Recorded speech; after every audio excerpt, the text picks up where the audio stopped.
আসসালামু আলাইকুম এভরিওয়ান। আজকে আপনাদের সামনে নিয়ে হাজির হলাম রুই মাছের কচুরমুখির তরকারি নিয়ে। তো রুই মাছের কচুরমুখির তরকারি রান্না করতে আমরা এখানে কিছু রুই মাছ নিয়ে নিয়েছি কেটে ধুয়ে। তো এখানে আমরা মশলা অ্যাড করছি লাল মরিচের গুঁড়ো, হলুদ গুঁড়ো আর স্বাদ মতো লবণ। লবণ দেওয়ার পর আমরা ভালোভাবে এটাকে মিক্স করে নিব। মিক্স করে নিয়ে আমরা চুলায় কড়াইতে সরিষার তেল দিয়ে দিব। সরিষার তেলটা লাল হওয়ার একদম কড়া গরম হওয়ার পর মাছগুলো দিয়ে আমরা লাল করে ভেজে নিব। লাল করে আমাদের ভেজে নেওয়া দেখতেই পাচ্ছেন কীরকমভাবে লাল, এর থেকে বেশি লাল না করলেও চলবে। তো মাছগুলো ভাজা হয়ে যাওয়ার পর আমরা এখানে একটা ফ্রাই প্যানে তেল দিয়ে দিব, সরিষার তেল, আর কিছু পরিমাণে পেঁয়াজ কুচি দিয়ে দিচ্ছি। সাথে আমরা দিয়ে দিব দুটো তেজপাতা। তেজপাতাটা আপনারা দিতেও পারেন, দিলে ভালো হয় আর কি। তো দুটো তেজপাতা দিয়ে দিয়েছি। পেঁয়াজ লাল হওয়া পর্যন্ত আমরা অপেক্ষা করব।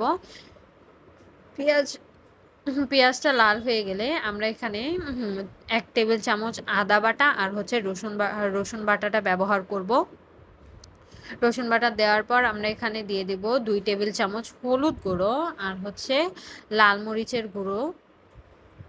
হলুদ গুঁড়োটা আর লাল মরিচের গুঁড়োটা দিয়ে দিব। বেশি হলুদ দিলে তরকারিতে হলুদ দেখা যাবে। আর লাল মরিচের গুঁড়োটা আপনারা ঝাল অনুযায়ী ব্যবহার করবেন, কারণ এখানে কাঁচামরিচও দেয়া হবে।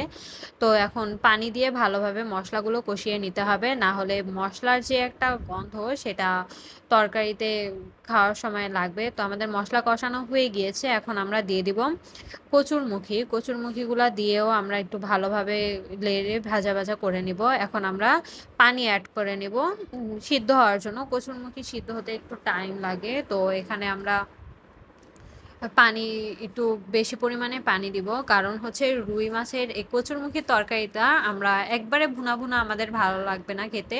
এটা একটু হালকা ঝোল ঝোল ভালো লাগে খেতে। আমি অবশ্য খাই না এই তরকারিটা, আমার কাছে ভালো লাগে না, কিন্তু বাসার সবাই দেখি অনেক মজা করে খায়। এখন আমরা পানিটা বলক চলে আসলে এখন মাছগুলো দিয়ে ঢেকে রেখে দিব। দেখতে পাচ্ছেন ভালোভাবে বলক চলে আসছে, আমাদের পানিটাও হালকা শুকিয়ে গিয়েছে। এখন আমরা কাঁচামরিচ দিয়ে দিব আর দিয়ে দিব ধনিয়া পাতা কুচি। নামানোর আগে আমরা কাঁচামরিচ আর ধনিয়া পাতা কুচিটা দিয়ে দিলে ভালো হয় বেশি। তো ধনিয়া পাতা কুচি দেওয়ার পর আমরা একটু 5 মিনিটের জন্য এটা ঢেকে রেখে দিব।